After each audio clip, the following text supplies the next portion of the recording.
Krishna Kesava Gopi Madhava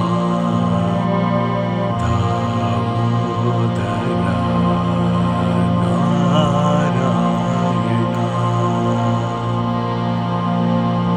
NANDANA INDUVADANA BHAKTACHANDANA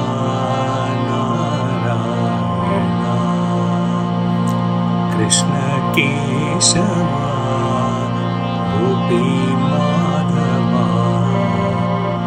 Damodara Narayana GANALOLANA GOPALANA RADHA Jivana Narayana GANALOLANA GOPALANA RADHA Jivana Narayana PARTHI NANDANA Papa MOCHANA BHAKTA PALANA Narayana PARTHI NANDANA Papa MOCHANA BHAKTA PALANA Narayana Krishna Kesava Gopi Madhava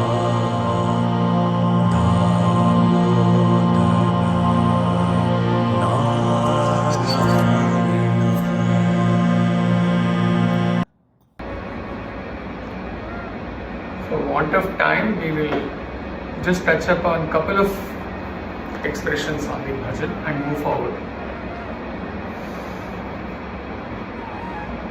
Name Krishna means all attractive. He attracts the cows, calves, birds, beasts, trees, plants, and even the water in Vrindavana. He is attractive to the cowherd boys, to the gopis, to Nanda Maharaja, to the Pandavas, and to all human society. Therefore, if any particular name can be given to God, that name is Krishna. The word Krish is the attractive feature of the Lord's existence, and Na means spiritual pleasure. When the verb Krish is added to the affix Na, it becomes Krishna, which indicates the absolute truth. Madhava is one of the primary names of Vishnu and his avatar Krishna. The word Madhava in Sanskrit is a vriddhi derivation of the word Madhu, which means honey. In the title of Krishna, referring to his lineage as he who appeared in the Madhu dynasty, in the Bhagavad Gita, Arjuna addresses Krishna as Madhava, meaning Lord of Fortune. According to Adi Shankara's commentary on the Vishnu Sahasranama, Madhava means the consort, Dhava, of the mother Ma, referring to Lakshmi, the goddess is called the mother of universe. Radha Jivana, very life of Radha, very soul of Radha, very breath of Radha. Bhakta Palana, one who protects his bhaktas from the clutches of samsara to take them to his abode of Vrindavan.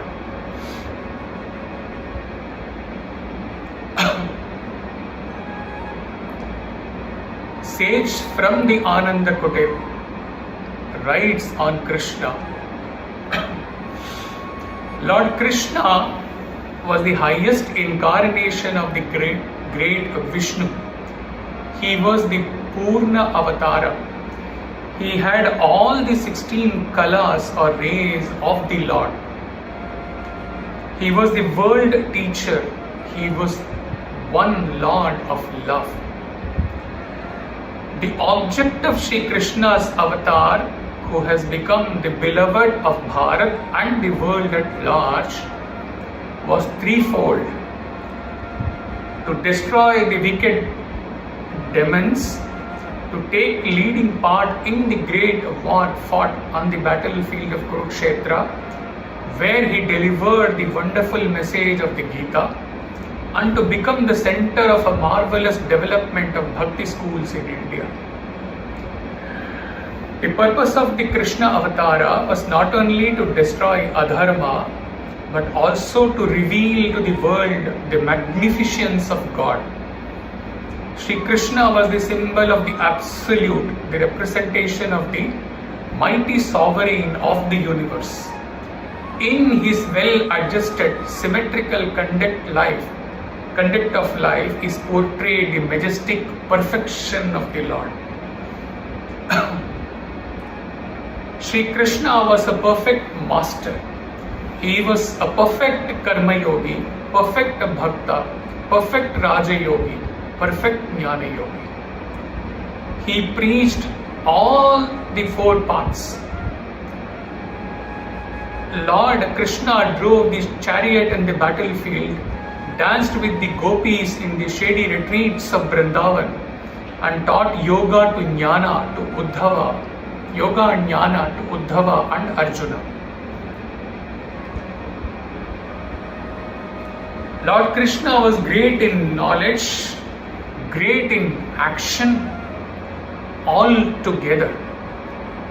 The scriptures have not recorded any life more full, more intense, more sublime, more grander than Krishna's.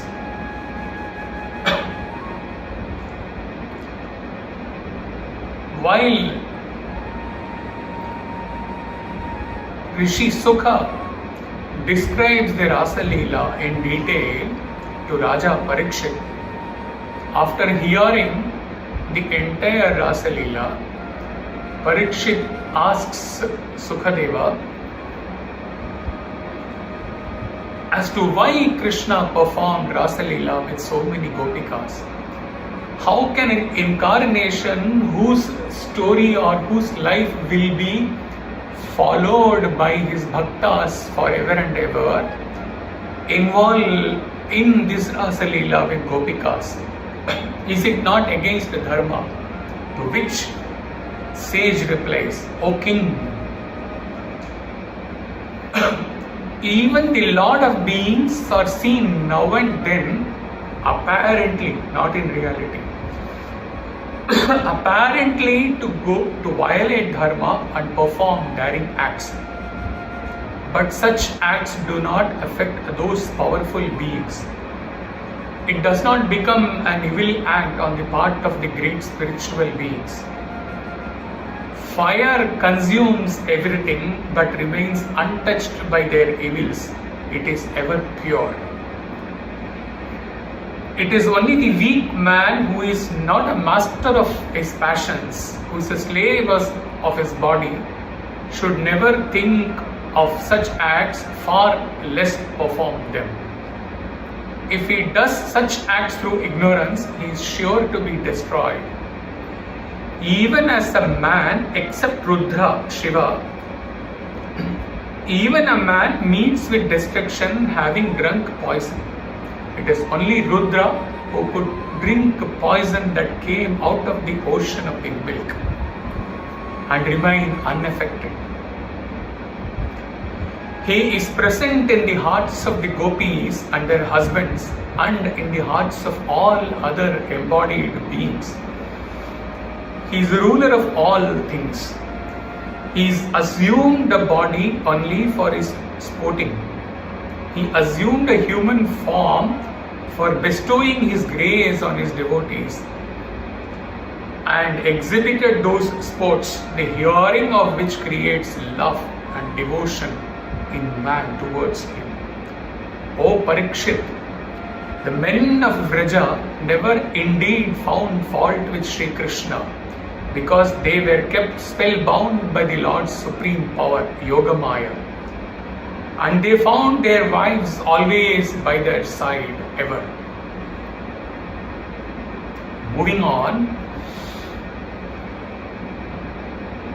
Maharaj's able disciple, who is nonetheless a realized seer himself, Krishnanandaji Maharaj writes few excerpts from his writing on Sri Krishna. Yatra Yogishwara Krishna, Yatra Partho Dhanurdara, Tatra Shri Vijayo Bhuti Dhruva Niti Matir Mama. Wherever there is Krishna, the master of all mystics, and wherever there is Arjuna, the supreme archer, there will certainly be opulence, victory, extraordinary power and morality. Here Arjuna represents all bhaktas.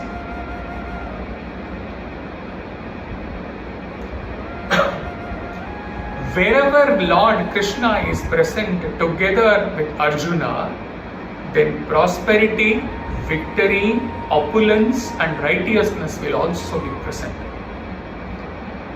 One who is devoted to Lord Krishna easily achieves moksha or liberation from material existence and release from samsara, the perpetual cycle of birth and death.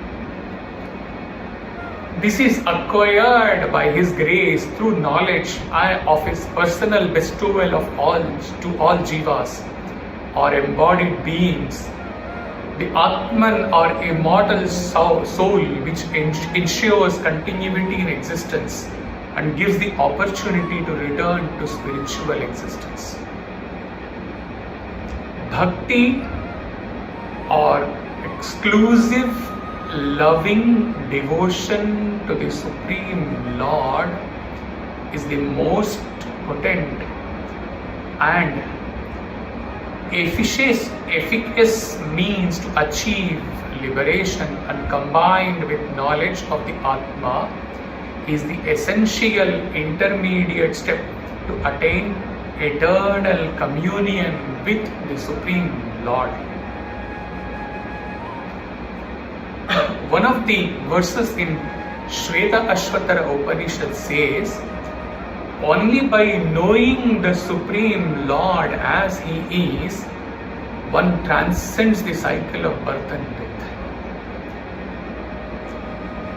The conclusion summed up appropriately in the same Upanishad states, only by bhakti to the Supreme Lord Krishna and devotion to the spiritual preceptor who delivered one to Lord Krishna will the eternal spiritual truths shine illustriously within the heart of such a surrendered servitor. Even those who have achieved moksha still derive the greatest happiness from listening to it explained from the mouth of a devotee, and those devotees who are imbued with a life of austerity and devotion.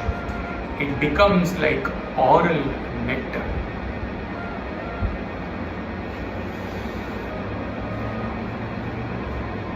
Shivanandaji Maharaj talked about 16 kalas of Sri Krishna. Let us spend few minutes on this 16 kalas. Those incarnations who do not possess all these 16 kalas, but some of these kalas, they are Amsa avatars. Those who possess all the 16 kalas, they are Purna avatar, like Sri Krishna, Sai, etc. 16 kalas of Sri Krishna in sequence. Daya, compassion. He was compassionate towards each and every being.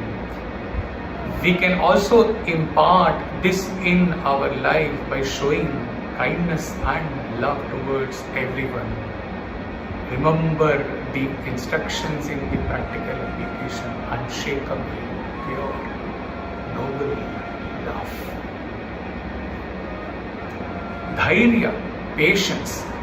Even in times of the biggest difficulties, Krishna was always patient. This kala is the most needed in today's world. Kshama, forgiveness.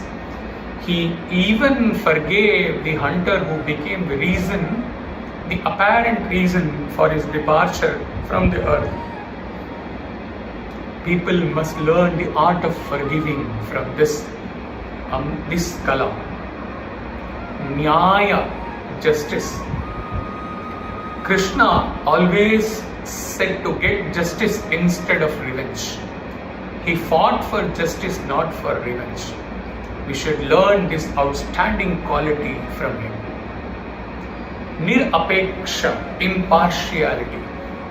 Krishna was also so impartial that when Duryodhana asked for help, he even helped him by giving Narayani Sena, despite being the best friend of Arjuna. Niraskata, detachment, whether it was getting a curse from Durvasa Muni or being separated from Rukmini for 12 years, or his beloved son being kidnapped, or the end of his clan, Lord Krishna always demonstrated detachment, detached from sorrow and joy. Tapasya, spiritual powers. Krishna is called Yogeshwara, not Yogi.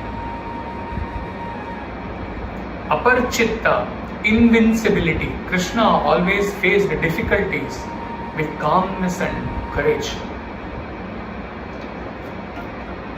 Dhanashil, bestower of all wealth in the world and nature. Lord Krishna bestowed 3 worlds to Sudama in return of a handful of rice.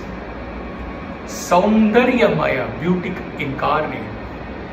Krishna is a real beauty incarnate. Also, character-wise, he is beautiful, but a normal human being can imbibe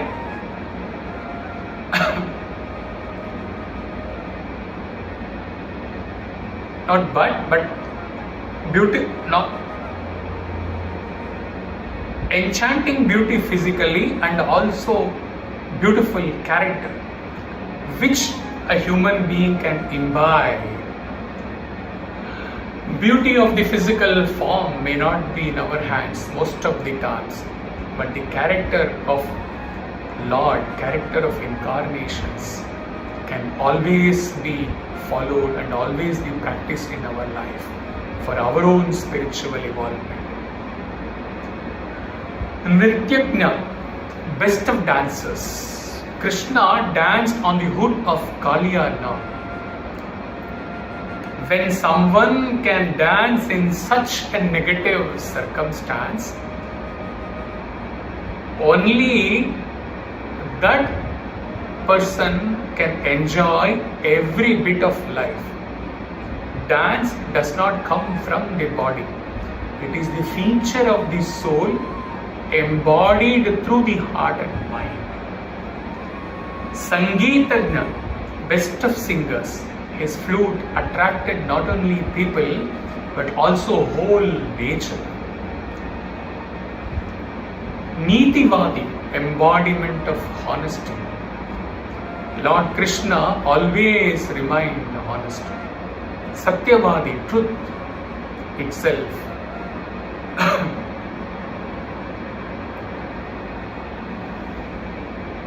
Sarvagnata, perfect master of all arts. such as poetry, drama, painting, etc. Krishna is master of all arts. Sarva Niyanta, controller of all. Devotion of Krishna should ultimately make us Swayam Niyanta, controller of self. Now,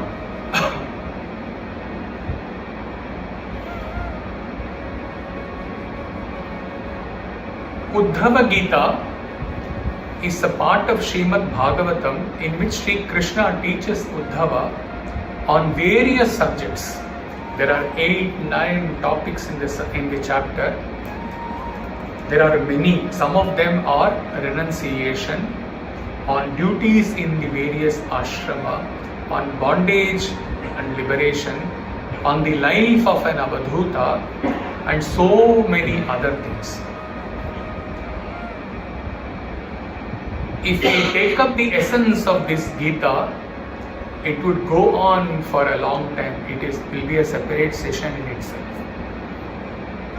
In continuation with the 16 kalas of Sri Krishna, we will touch upon one section in this Gita in which Krishna explains on his vibhuti, opulence of the Lord. It goes like this. Uddhava said, "Thou art the supreme Brahman without beginning or end, uncovered by anything. Thou art the cause of the protection, maintenance, death and birth of all beings. O Lord, the Brahmins who know the true sense of the Vedas worship Thee in Thy true form and as the truth in all beings, great and small, high and low. But Thou art unknown to those who have not controlled their mind and have no training. Tell me of the several points in respect of which the great rishis and the sages worship Thee in devotion in the several beings and hereby attain to perfection. O Creator of all beings, O Antaryamin, the inner ruler, Thou actest and dwellest in them, concealed from their view. Deluded by Thee, they do not see Thee, but Thou seest all. It continues, and then the Lord says, O best of those who can make inquiries and are able in putting questions. This very question was put to me by Arjuna, who was about to fight with the enemies on the field of Kurukshetra.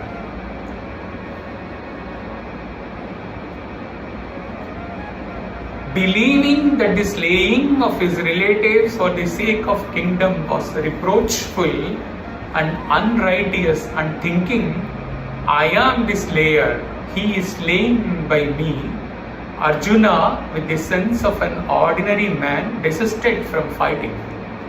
On the eve of the battle,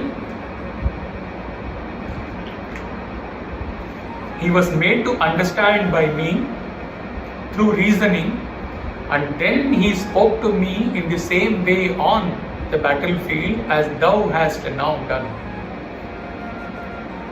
Here the Lord takes off. It is the repetition of the Vibhuti Yoga in the Bhagavad Gita, which a part of it, most of it, he is giving now to Uddhava as much to all of us. O Uddhava, I am the Atman, friend and supreme ruler of all beings. I am myself all beings.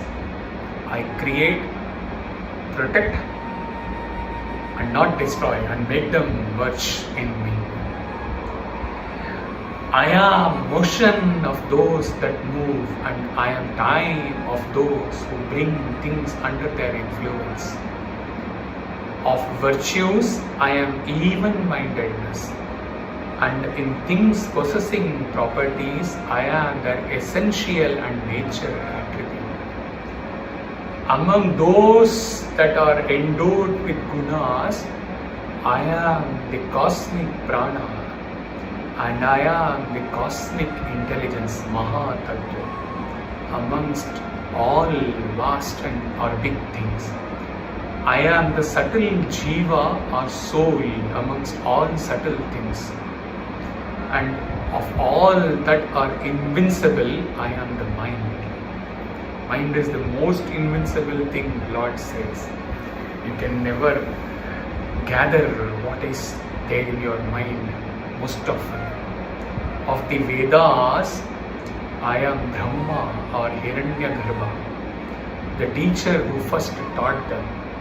Of mantras, I am Om or Pranava, consisting of A, U and Of all the letters, I am A, A, and of all the meters, I am the Gayatri. This chandas, this meter in Gayatri has been touched upon in the talk on the Gayatri mantra. I am Indra amongst the gods, Agni amongst the Vasus, Vishnu amongst Adityas, and Nilalohita amongst the Rudras. Among Maharishis, I am Bhrigu. Among Rajarishis, Manu. Among Devarishis, I am Narada. And I am among cows, I am Kamadhenu. Amongst the great Siddhis, I am Kapila. Among birds, I am Garuda. Among the progenitors, I am Daksha. Among Pitris, I am Aryaman. Know me, O Uddhava, to be Prahalada, the king of the Asuras. Among Daityas, to be moon, Soma among stars and planets. To be Kubera among Yakshas and Rakshasas. I am Airavata among the great elephants, the elephant of Indra. Among the aquatic creatures, I am Varuna, their lord. I am sun among objects that gave heat and light. I am the king among men. I am Uchchaishravas, Indira's horse among horses, and gold among metals. Yama among those who control, and Vasuki among serpents. I am Ananta among the Nagas. I am the lion among all beasts with horns and tusks. I am the fourth ashrama, sannyasa, among the four periods of life. And I am the first or Brahmin amongst all the varnas, O sinless one. I am the Ganga among rivers, the ocean among reservoirs of water. I am the bow among weapons, and Shiva, the destroyer of the three cities, among those who wield the bows. I am Mount Meru among abodes, and the Himalayas among inaccessible places. I am the Ashwata, people tree among trees. I am Yava, barley among all the plants that yield food.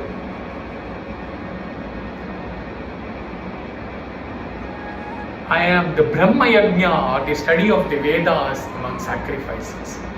Of all the vows, I am the vow of the harmlessness or non-injury, ahimsa. Of purifying agencies, I am the wind, fire, sun, water, speech, and the Atman. Of all the things that are pure, I am the purity itself. I am renunciation, sannyasa among virtues. I am the promise of protection against fear of all virtuous duties. of all causes of security, I am contemplation or introspection. This is, he says, this is the greatest security, greatest of all, contemplation. Of secrets, I am sweet words and silence, and of the pairs, I am the Prajapati who out of this body created the first pair of Manu and Satarupa. Goes on, let us cut short. I am the fortune of the preserving and the fraud of the deceitful. I am forbearance and or fortitude of the plodding or the painstaking. I am the sattva of those who have sattva.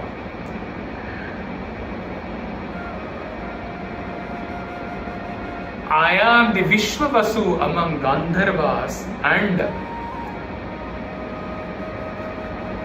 Purvachitti Urvashi among Apsaras. I am firmness of mountains, I am the smell in abstract of earth.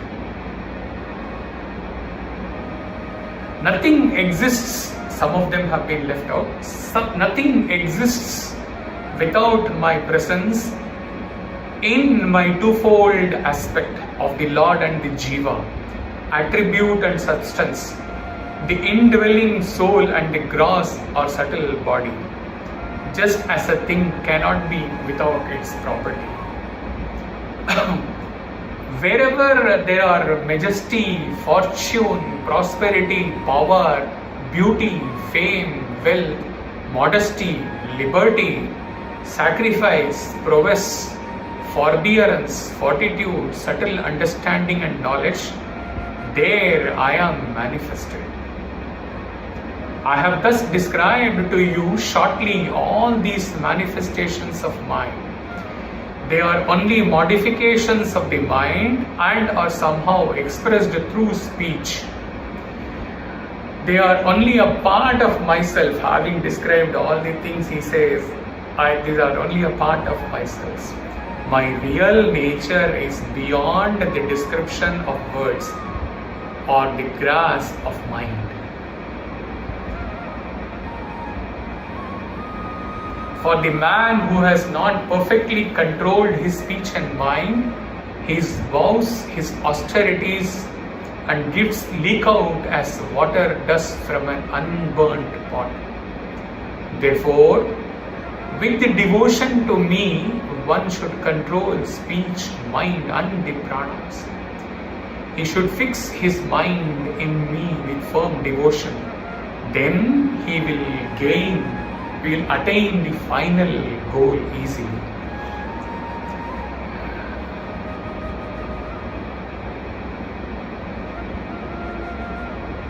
What did Krishna say at the end after describing on his vibhuti opulence in great detail? He says, all these spoken are very less. In fact, I am beyond any description, I am beyond any words.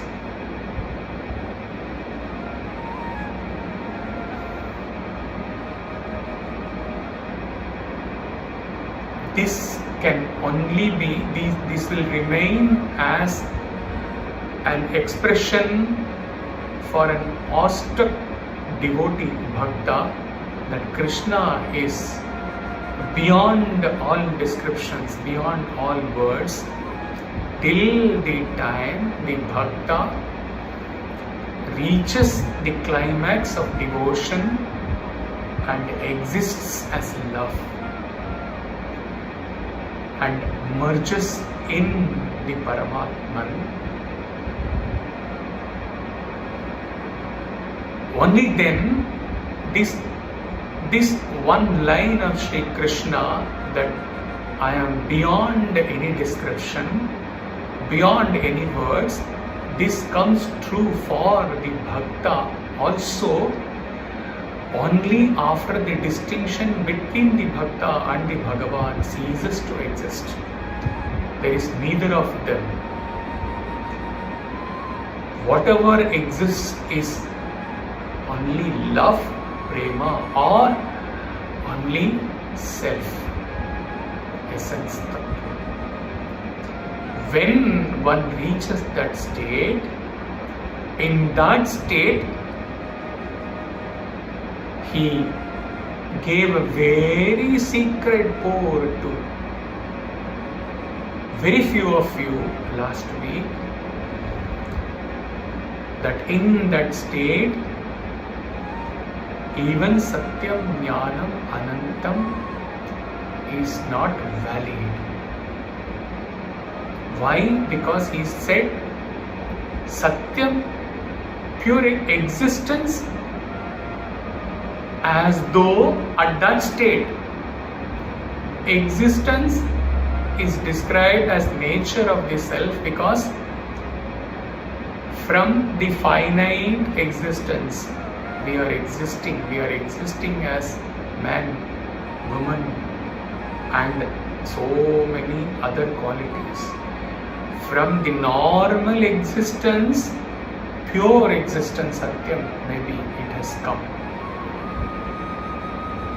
Even the Rishi in the Taittiriya Upanishad who gave this exposition, Satyam, Jnanam, Anantam, Satyam may be taken as an expansion of the limited existence only, as Jiva.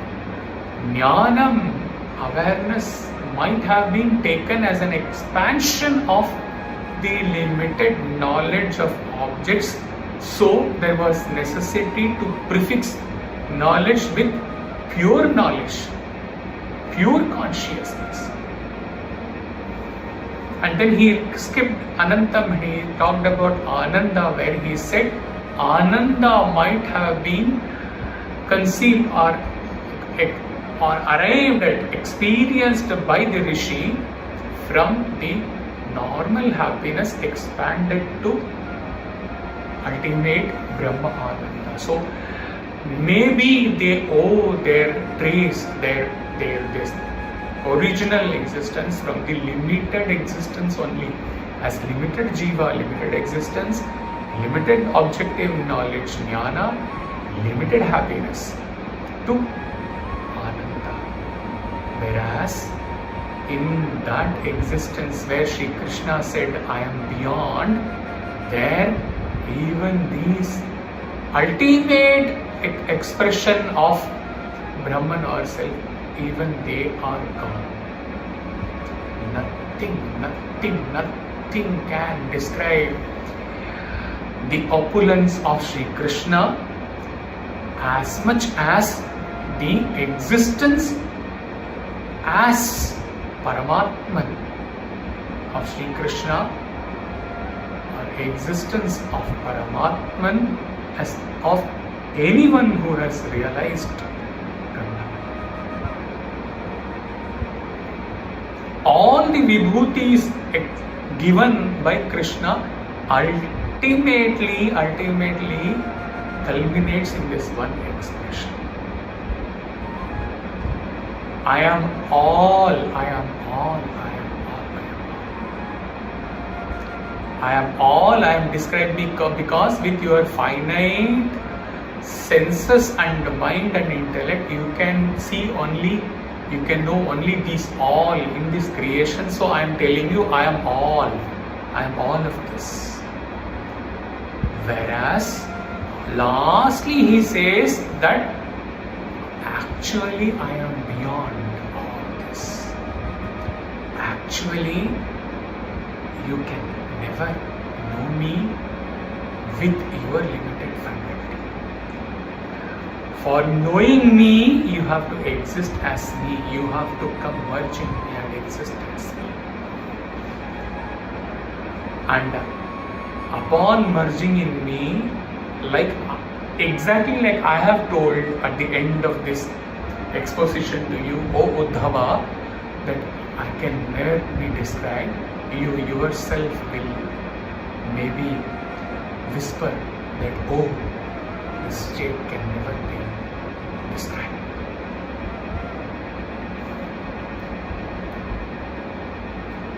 in the past several years, from Krishna temple, so many unique posts have reached sadhakas. It has only stopped in the last 8 months or 1 year or so. Not to undermine any other deity, but he is giving the difference. When he sits in the Shiva temple or any other temple, there is no cognition of the deity at all. There is no reference of the deity at all. It is only transcendental existence. Let us take 1 or 2 deities. Shivalinga. How Shivalinga symbolizes Brahman, this was given as a brief talk from Vivadi after coming out of the Shiva temple, sitting in the lawns. So that form doesn't signify anything. Brahman, that's it. Rama. Sri Rama, as per the requirement of that yuga, he existed as a normal human being, as a son, as brother, as friend, as husband, as enemy, in all respects. Okay. And he showed to all of them at that time and to all of us how to exist as a perfect human being. Sometimes he even showed human emotions parting when she could not find Sita on so many occasions. He taught to us, like Swami said, my life is my message. He taught to us how to be a perfect human being. That is why he is revered as Maryada Purushottam. Hanuman, when we stand before this idol deity of Hanuman, may be possible, since Hanuman had remained a celibate throughout, the life of Hanuman was in no way connected to a Grahastha. Sometimes a Grahastha may not be able to relate himself to Hanuman fully. Sometimes, maybe. What is unique about Sri Krishna? The uniqueness, as experienced in the temple, not from any scriptures or any commentary. This incarnation did not teach humanity as experienced. Experience is subjective. One may experience differently, and not to undermine their experiences also. But his subjective experience he is sharing. If it makes sense, if it is meaningful, you can take it. He did not teach to humanity how to live a perfect life as a human being at all. Krishna never demonstrated qualities of a human being to emulate.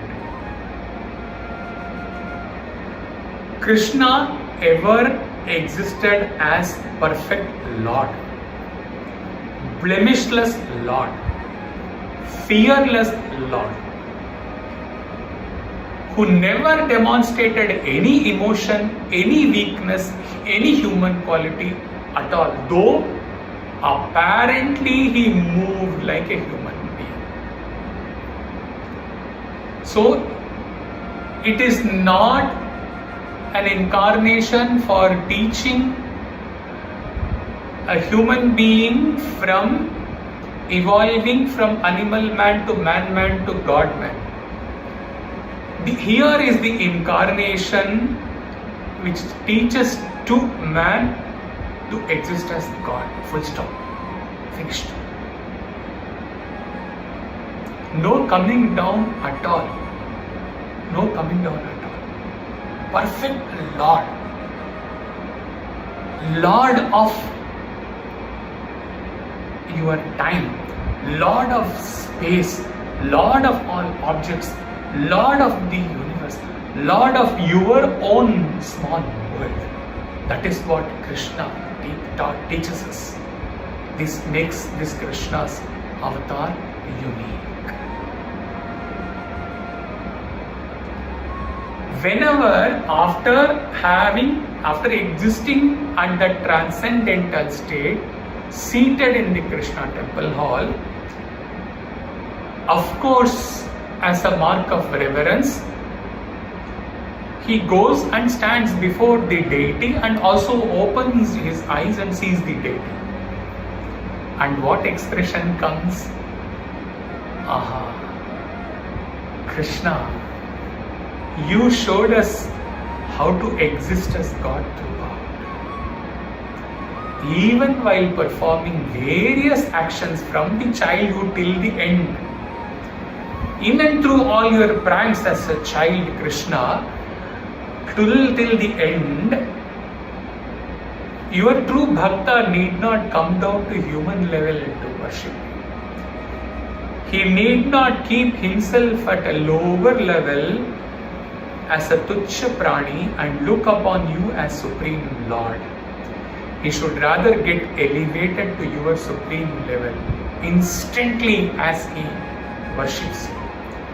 This is perhaps the purpose of having your darshan.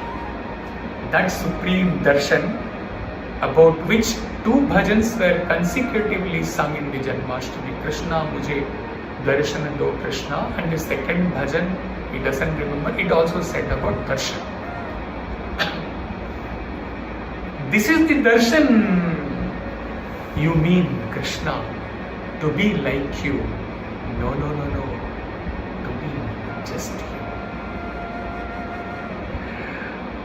On the Janmashtami day, when he stood in front of Krishna's idol in temple, all the alankar made, all his enchanting form, all were not at all there for him, leave alone transcending. The existence of Lord as absolute essence, appearing to eyes of human being, performing various acts as human level, was experienced then and there. Exactly the same experience remained throughout the bhajan session held subsequently on Thursday. What is our shortcoming when it comes to Sri Krishna?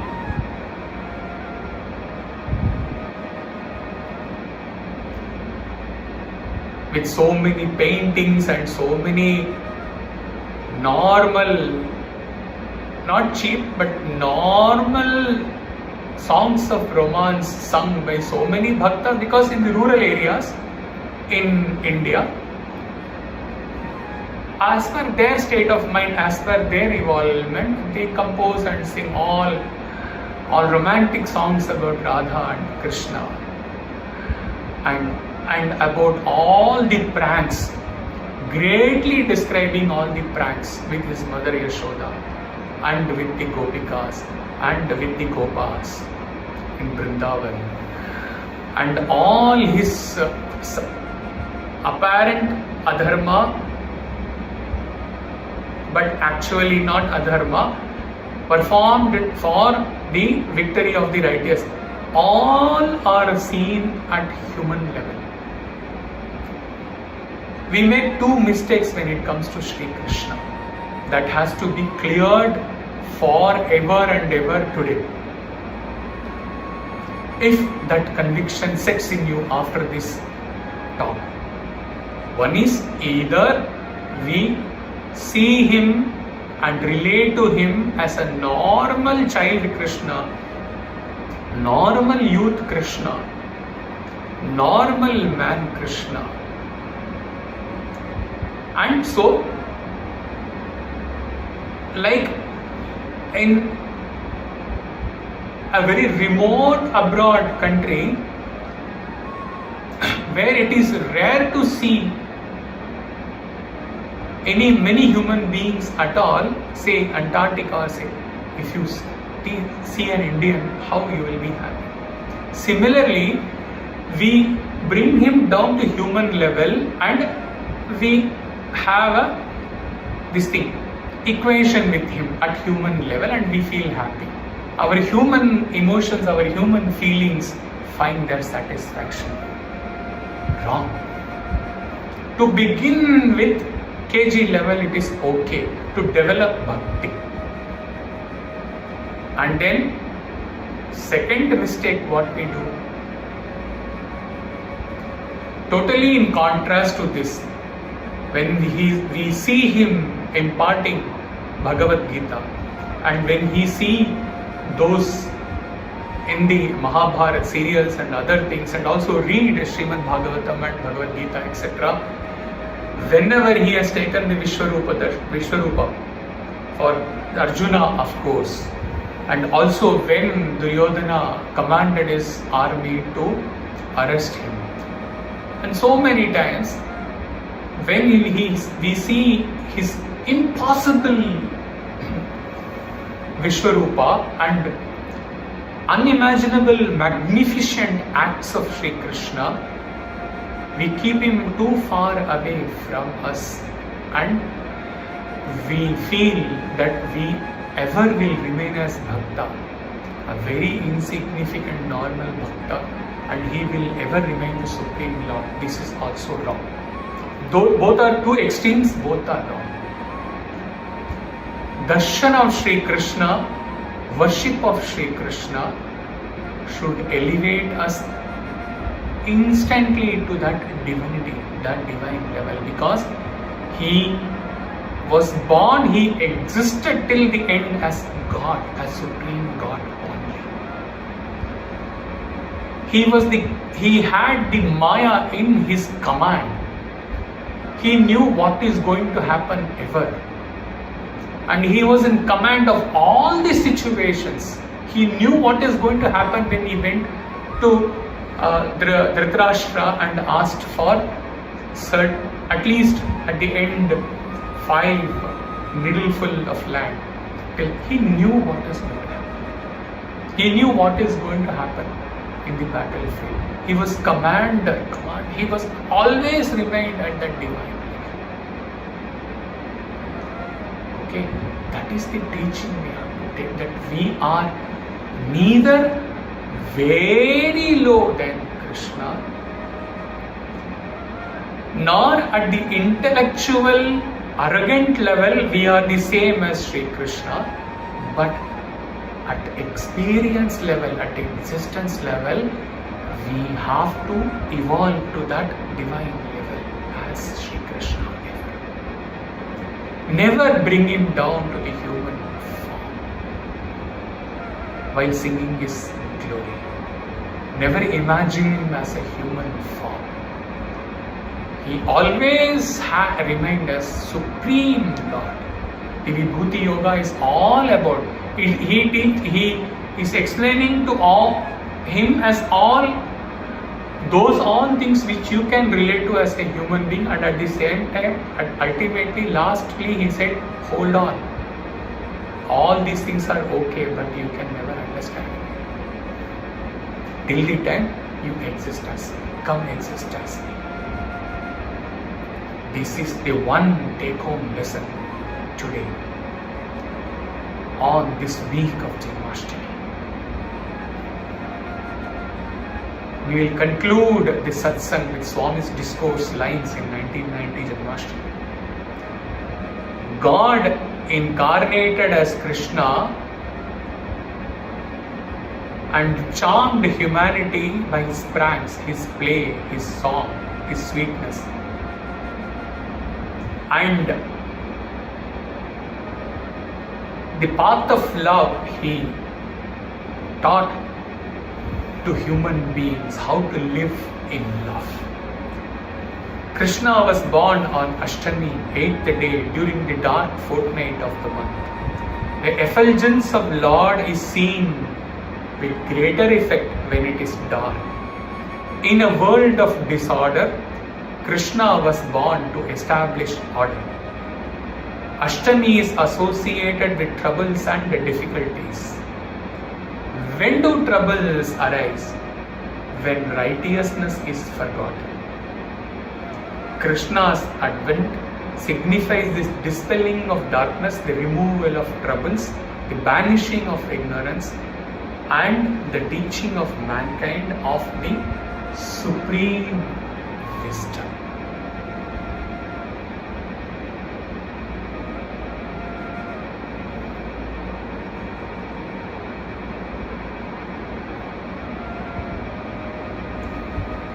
Directly existing as, unquote, directly coexisting as divine Lord, immediately, it should be possible for those who have undergone rigorous sessions for 12-13 years now.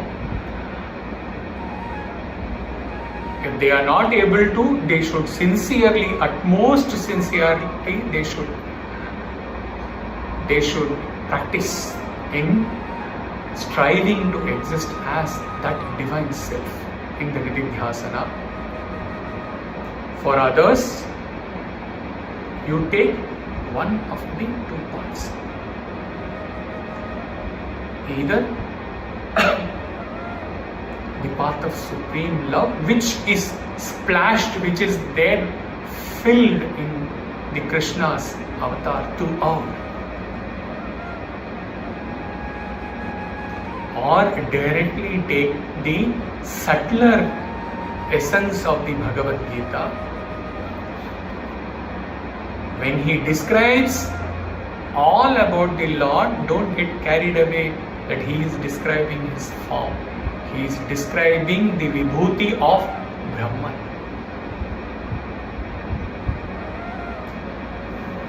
When he says Anyata Charanam Nasti, you have to surrender to your own self and exist as self. Take the path of jnana and reach ultimately that divine state. There is absolutely no difference between the two paths, jnana and bhakti. The ultimate experience, the ultimate existence at the culmination of both bhakti and jnana are exactly the same.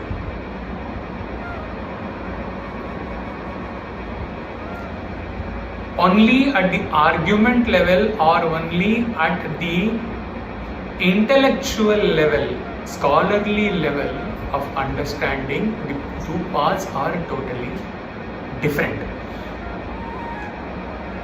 Whereas for a jnani,